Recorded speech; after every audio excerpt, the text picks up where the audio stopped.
Unit 3 review, hour 4, part 2. Yes, ma'am. Yes. Alright, so 3. National Honor Society is selling handmade scarves for a fundraiser.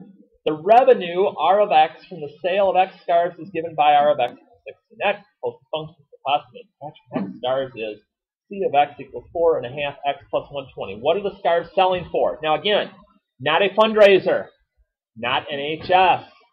Okay? $16. Whatever's in front of X is what they're selling for. Okay? That's my revenue.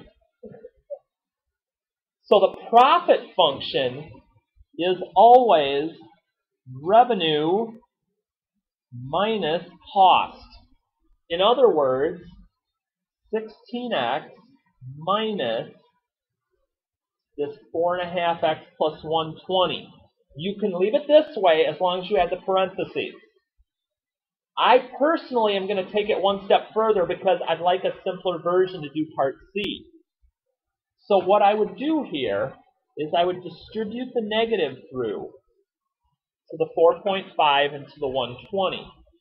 So 16X minus 4.5X is 11.5X, and the negative distributes to the 120. This is the version I'm going to use, but the version I have to the left is absolutely acceptable. Because then when I go to find the profit on 60 scarves, I can take either version of that expression, put the number of scarves in, and then just have 16X. When I distribute this through, that's minus 4.5. So 16 minus 4.5. Because if I would have distributed this, let me put it on a sticky note. If I went and worked this part out, it would be 16X. And then if I distribute the negative here, it changes the sign on this, and it changes the sign on that. And then 16 minus 4.5 is 11.5X. Minus 120. That's where... What's that? I changed the sign, but I can't do anything else with it because, right, there's no X, so I can't combine it with that. Okay? So that's where this is coming from. And then I just plug it in. What did I get? 570 is what I ended up with when I plugged that in. But again, the 60, if I didn't simplify, I still could stick it into both places, but you've got to watch that minus.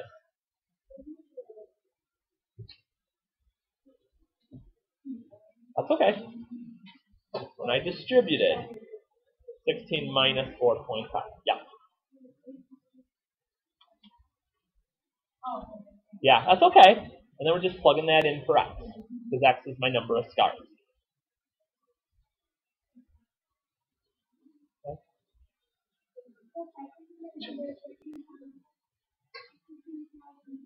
16 times 60 minus 4.5 times 60 plus 1. Yep. I'll leave that where you can still see it. I'm just going to be able to start jumping in on 6 here. Okay, 6. F of g of x. Okay. What that means is I'm going to take f and I'm going to plug the g of x in. So basically, here's what I'm going to end up doing. G of x is x plus 1. So I'm looking to find this function at a value of x plus 1. In other words, every place in f that I see in x, I'm going to plug this x plus 1 in. So here's what it's going to look like. So I have 4x squared. Well, the x is gone and replaced with x plus 1. Square that.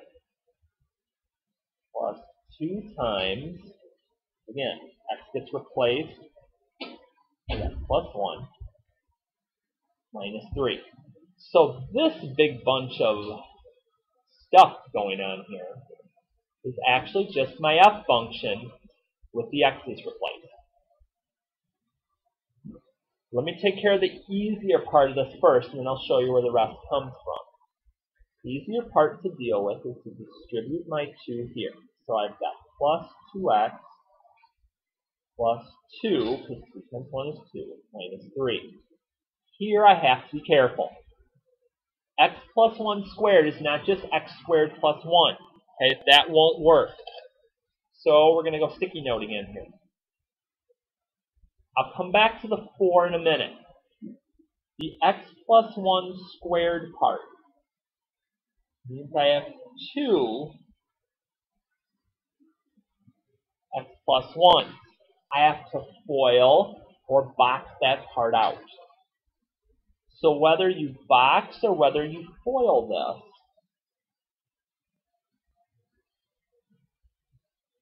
this is what I'm going to end up with. Because when I FOIL it, x times x is x squared.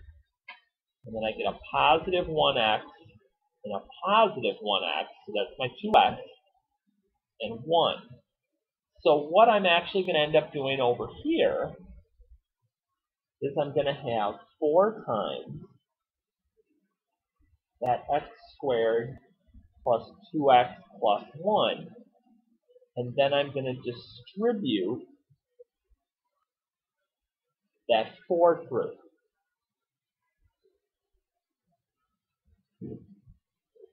So this is the simplified version of what goes here. Now I'm not removing it, I'm just going to move it over a little bit. So I've got 4x squared plus 8x plus 4, and then that other simplified part that I did. So once that's ready, now I can just rewrite and combine like terms. I have my f of g of x. Well, I'll give you a forewarning. No problems in the review. What? 31. There are 31 questions on the test. So it's basically like this, but I will tell you a couple of things. I've thrown in a couple that are like multiple choice and a couple other things. So it's the one that I will tell you about is 31 going to be just like 31. Yes. 31 is going to be a bohemian because it's going to cover everything. But otherwise, the setup in general is going to be the same. But like I said, I threw in a few multiple choices to cut down on some time, and I simplified a couple of other things. So actually, the review is a little bit harder than the test itself is. Yeah. Which one? Okay. Now 7. There's only one thing I'm going to have to be careful of. Because 7, all right, okay, so f of x divided by g of x. Do not. There is no canceling of x's here. As soon as you start to see pluses and minuses involved, those terms are bonded. The only way I can cancel them is if I see the identical, exact same thing. So I can't really reduce this, but one of the things I'm supposed to be doing, state any domain restrictions. I can't have a denominator equal 0. So I take this, I set it to not equal 0, subtract my 1. I'm like, okay, x can't equal -1. So all reals not equal to -1. Any other number I can stick in for x, I'm all good. But if I plug -1 in, that makes the denominator 0 and messes everything up. So I have to specify that there. If I don't have a fraction or a square root in the problem, I don't have to worry about domain restrictions. That's the only one. There wouldn't be any restrictions because there's no fractions and there's no square roots. I can plug in any number I want for x and I'll get an answer out.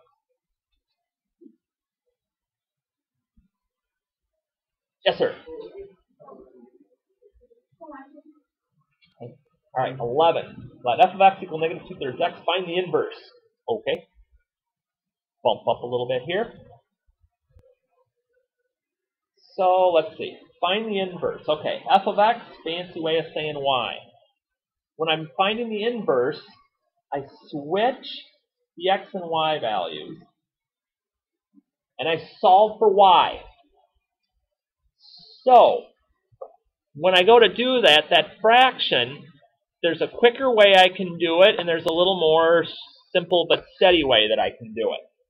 If I'm feeling a little bit brave, I could just multiply both sides by -3/2, because by multiplying by the reciprocal, the fractions will cancel each other. I've got y by itself, and I'm done. If you're not comfortable dealing with the reciprocal, your other option would be to take that same problem and take it a piece at a time. You absolutely can. It's not necessary. It's not absolutely necessary, but if you do, that's an okay thing to do. So here's a 3's would cancel. And then I just divide by -2. So it's the same thing.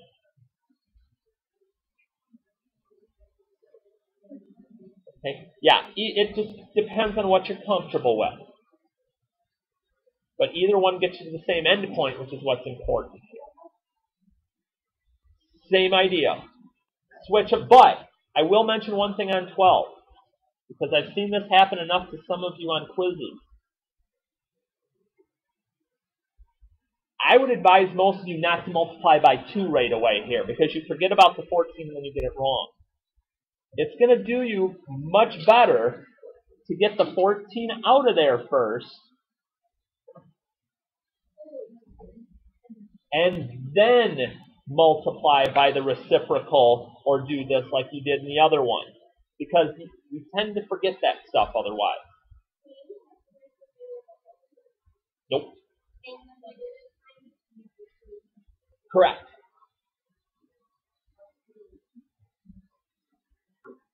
Yeah, whenever you're finding an inverse, you switch the x and the y, and then you solve the equation for y, and you'll have your inverse for that. And I know 12's not done yet, but I keep seeing hands, so I want to make sure. Yep, the x will take over the y spot, equals, and then you'll solve for y.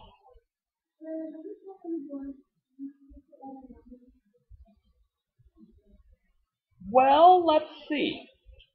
If I finish off 12 here, let's say I decide to go the reciprocal route. I want to get all this situated at once. When I go through, and here's the issue we tend to have.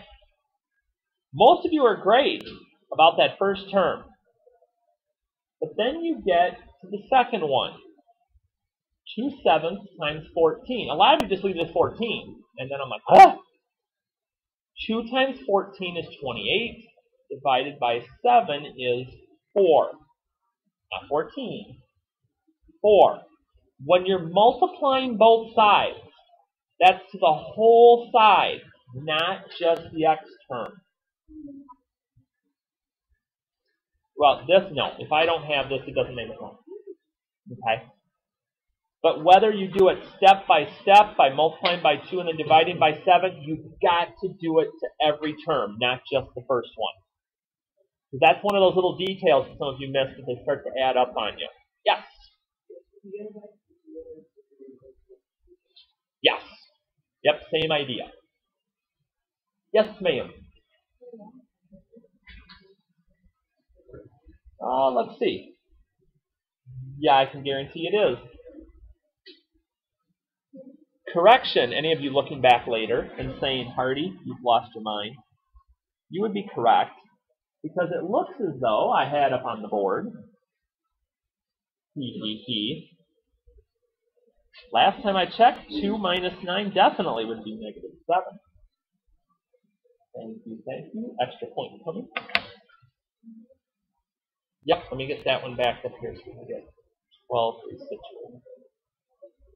Correct. The first 20 answers are on the right, and then the rest of the review is over here on the left. Yep, they're all up there. I think we've done good damage to page 1 here. What else is an issue? Well, I'll keep taking away. I'm sitting here all hour. I'm talking one way or another. I know. 13. Yes. All right, 13. Graph two examples of functions whose inverses are also a function. Okay. How do I test these anyway? What test do I use? Okay. So, passes the horizontal line test. That's how I know. So, can somebody verbally or with their hands or something show me an example of a function, a graph that I could draw that's going to pass the horizontal line test? Okay. I agree. A parabola going to the side passes the horizontal line test. I'm with you. And also, a linear function, otherwise known as a line, would work. Now, could I draw a parabola that opens up? No, because it crosses two places. Okay? Here's the other hint I'll give you. Read the question carefully tomorrow. Now, see, some of you assume every single one of these is going to be the same. If I change the question and say graph two examples of functions whose inverses are not a function, you all draw the same two pictures thinking I'm giving you the same question. Yeah, bad. So read carefully. Read carefully. Listen.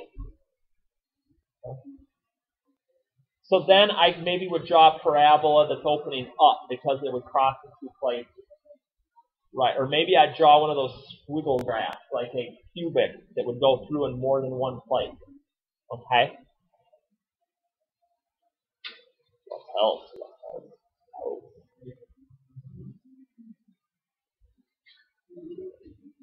Dead air. All right, factoring. 18. Factor completely. Completely. Again, completely. Okay, I'm done. Deal with this. Think of this like you would think of this problem. Now you're like, why are you writing it that? Because that's not the same thing. I deal with it the same way, though. If this were this question, you'd be like, oh, that's not a big thing. I just use like a diamond. I'm going to multiply to get the number on the end. I'm going to add to get the number in the middle. So what multiplies to positive 27? I'm not changing it. I'm just saying I want to go after the problem the same way.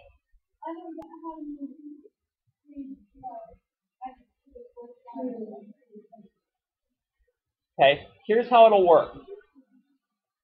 If this were the question, and I'll answer the question, I'm not avoiding it.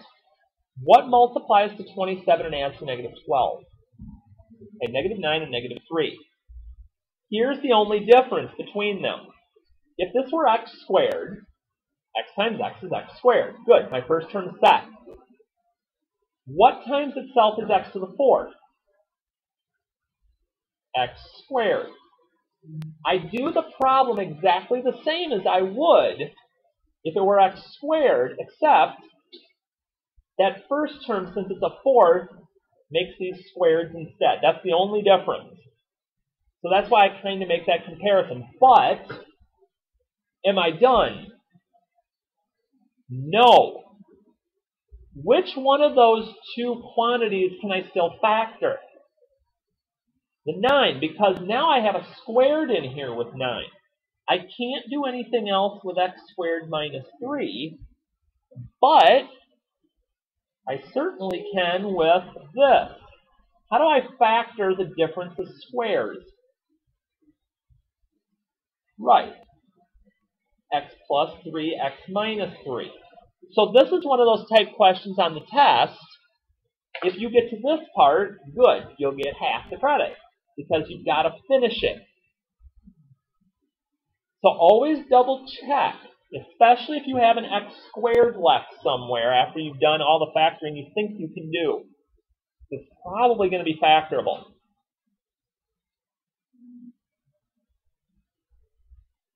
Yes, sir. Okay. Anything in common with the three terms on 19? 3x cubed, 3x to the third. So then, whatever I have left, x squared minus 8x plus 12, that needs to be factored. So we'll leave what's out here alone. It's just a basic diamond. Multiply to 12 and add to negative 8. Negative 6, negative 2. Don't lose that 3x to the third that you took out. If you remember and you're good enough to take the GCF out, put it back at the end. Don't let that be another one that you lose a half point on. It's not one of those tests that we want to go ape crazy, losing like 5 points on half points because we're forgetting details.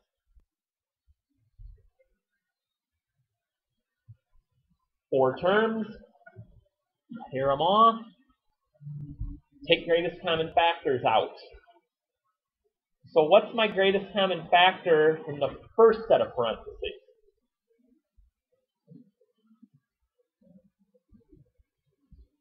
X squared. Okay. So what's that leave me with? 2x plus 3. Now if I've done this right, when I finish this on the next one, I'll end up with the same leftovers. What do these have in common? Negative 1. 2x, because the negative will switch this, plus 3. Nice. But be careful. One part of my answer is the parentheses have in common. I only use it once. Whatever my greatest common factors were go together. But can I break down the factors that are together? Yes. X squared minus 1 is the difference of squares. I'm still not touching the 2x plus 3, but difference of squares makes this x plus 1, x minus 1. Here's another one of those problems. You get me to here, good, you've got half of it, but you've got to be able to finish it. So whenever you see anything when you think you're done that has a square, double check. Make sure there's nothing else quite that you can do with that. If both terms are a perfect square, that would be the biggest hint. Yep. Because I didn't want to put up examples and just have you guys copy it, so I just wanted to wait until we talked about it. Yes, sir. 23. Okay. Correct. If that was x squared plus 1 instead, you wouldn't need to do it. Meant 25. Okay. Scratch that. All right. 25 coming up. Use synthetic division to find the quotient. Okay. Synthetic division is the one where we take the opposite of this sign. We use the little box. And then we start using these, but again, be careful. X to the third, x squared. What should come next? 0, because I need an x term. If I forget the 0, I'm in big trouble. Then just remember, the rule is the first term comes down, whatever it is, multiply, add down, multiply, add down, multiply, add down. And once I get here, again, to get the quotient, I started with x to the third. So in my answer, I start with x squared, x, my constant term, and if I still have a remainder, that just goes over my divisor. And I'm done.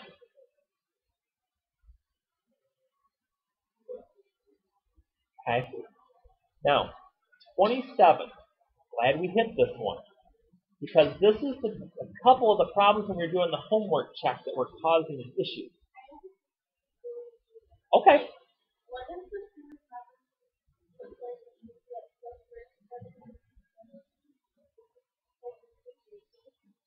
You mean like the one where we factored it through once and then we got it to x squared and then we literally factored it? I think that's what you're thinking. Let me just jot myself down and note, because after this one I'll put up a problem that I think goes along with what you're asking. So 27. All right, find all the roots of this, real and imaginary. Ooh, real and imaginary. There's a nice hint. Okay, graph to find a rational root. So, all right, here we go. I'm going to type this in. The calculator is going to help me start.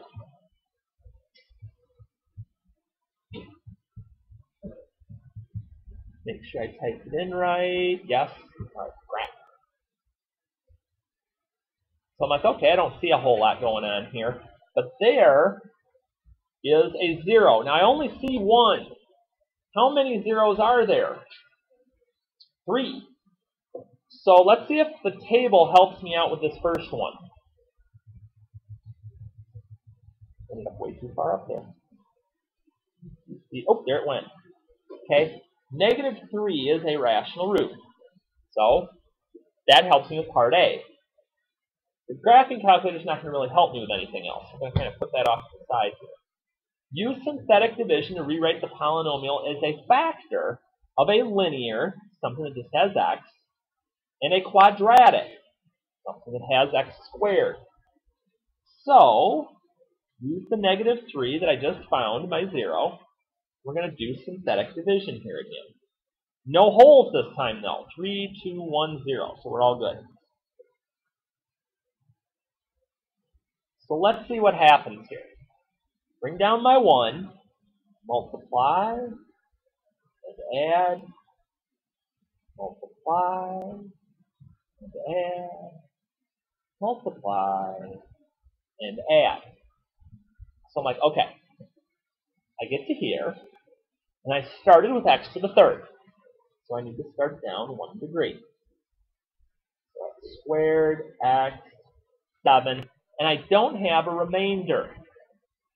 Now, we've done some problems in the homework where at this point, I'd be able to factor this and get my last 2 zeros. Or solve it and find out my imaginary one. This time, though, it doesn't factor. So here's how this works. Rewrite the polynomial as a factor of a linear. If I were to write this in parentheses, it would be the opposite sign of this. So x plus 3, there's my linear. And here is my quadratic. That's as factored as it gets. And I've done what they told me to. I've rewritten it as a linear and a quadratic.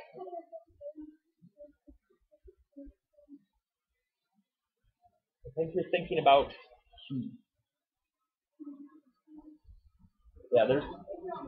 no pattern on this one. Now, I will tell you in advance to put you at ease. Part C, I am not making you do tomorrow. But here's an option in case sometime you are asked to find a root and it doesn't factor like this. What you have to do in that case is you have to take the quadratic part, the x squared part, and use the quadratic formula to get the answers, because your answers are going to be imaginary. So what I would do, my a value would be 1, b would be 4, c would be 7. Okay, now we're starting to get into actual upper level math skills. We're putting 2 and 3 things together. So -b plus or minus the square root b squared minus 4ac all over 2a. And I actually am going to crank this out. So -4, let's see here, 16 minus 28 over 2. Here's where we got to start being careful again.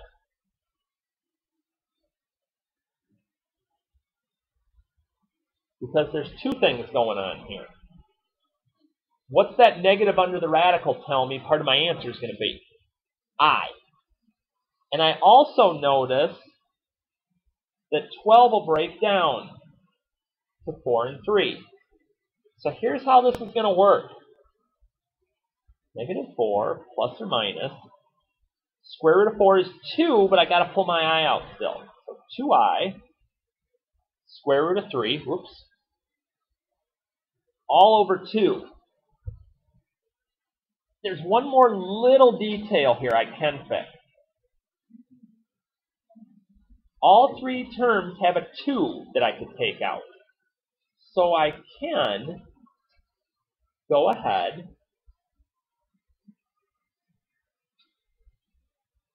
and finish it off that way. Because if I take 2 out of each of these, this ends up being 1, which is why I lost the fractional part of it.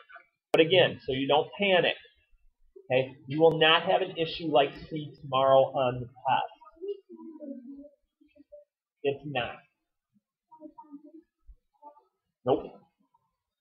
This review had enough meaning in that basically you're looking at 10% of your grade that I would hope on that unit test that you would do it. I didn't decide I needed to throw any more incentive in on this one to get this one done. Any 40%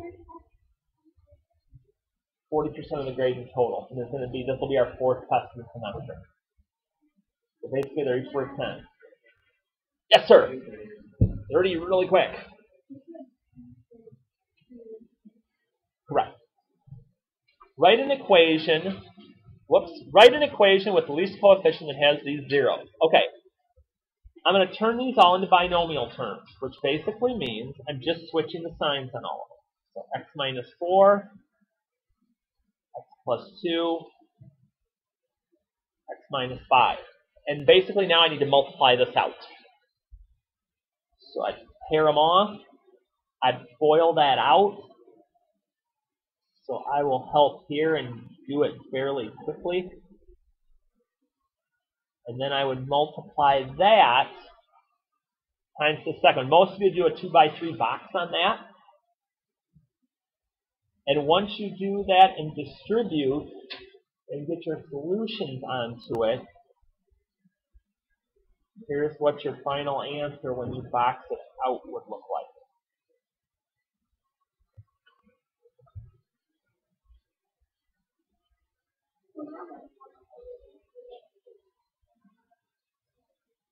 No, because basically that other problem you were speaking of was more like number 40 through 46 in the homework on that, where, right, like you guys would get that first part, and then you get the next part, and then you were leaving it. And I'm like, no, back to it, keep going. So yeah, that won't be a concern.